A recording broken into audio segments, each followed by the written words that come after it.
ছোটবেলা থেকে গানের চর্চা করেন অভিনেত্রী তাসনিয়া ফারিন। তবুও নিজের গাওয়া একটি গান পুনরায় গাইতে গিয়ে ভরা মজলিসে খেই হারিয়ে ফেলেন তিনি। কেন এমন হলো এর কোনো সদুত্তর এখন পর্যন্ত দেননি ফারিন। লন্ডনে ঘটেছে এমন ঘটনা, তা নিয়ে নেটিজেনদের ট্রলের ফাঁদে পড়েছেন এই অভিনেত্রী।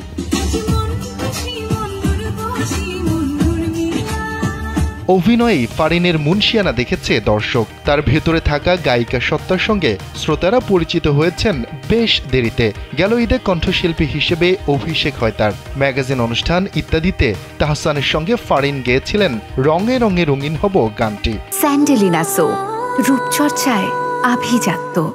সেটি প্রচারের পর বেশ প্রশংসা কুড়িয়েছেন এই অভিনেত্রী। সামাজিক যোগাযোগ মাধ্যমে গানটি বেশ কিছুদিন ট্রেন্ডিংয়ে ছিল।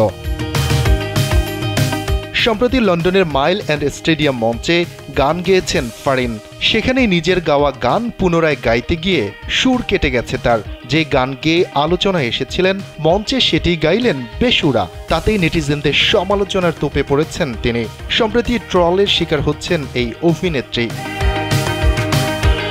ফারিনের বেসুরা গানের বিষয়ে পোস্ট করে নানা কথা লিখছেন নেটিজেনরা। একজন বলেছেন পেশাদার না হয়ে গান না গাওয়াই ভালো। আরেকজন লিখেছেন হাতে মাইক্রোফোন নিলেই শিল্পী হওয়া যায় না, সেজন্য সাধনা প্রয়োজন। তবে ফারিনের পক্ষেও কথা বলেছেন কেউ কেউ। একজন লিখেছেন ফারিন জাত অভিনয় শিল্পী, তিনি শখের বশে একটি গান করেছেন, তা নিয়ে এত সমালোচনার কিছুই নেই।